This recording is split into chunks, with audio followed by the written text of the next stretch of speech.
About a year ago, the nice stretch of the river of my life began to look different. I gave everything I had to avoid going over, but rivers flow to the sea, and they don't ask for your permission. I speak in more detail about it on a previous mental health edition of Little Did I Know that you can find on our website.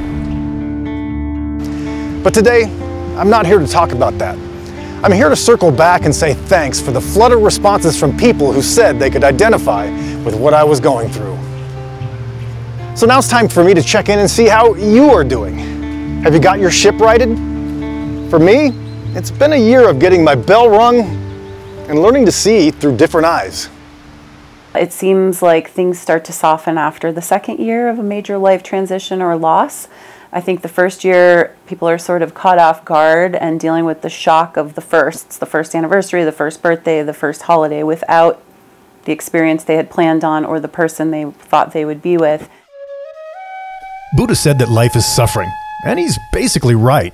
I don't know anyone who hasn't suffered an emotional trauma in their lives. So for me, that indicates there must be value in them. It's nothing to be ashamed of. You can even come to accept it. And the dream, of course, is eventually becoming grateful for it. Or at least most of it. Spend time in the grief so that you get to know it, because once again, like even when we think about year one and year two and how you can learn what to expect from it, so is it with the waves of grief. The more time you spend paying attention and not pushing it away or completely being consumed by it, you're actually getting to know it. Signs that it's coming.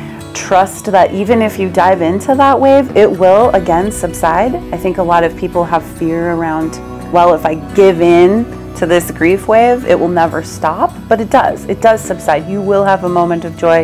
You will laugh at something funny again. Personally, I turn inward, then outward when dealing with grief. Mother Nature for me not only gives me perspective, but the solitude allows me to confront some of the emotions I might not yet be able to express to others.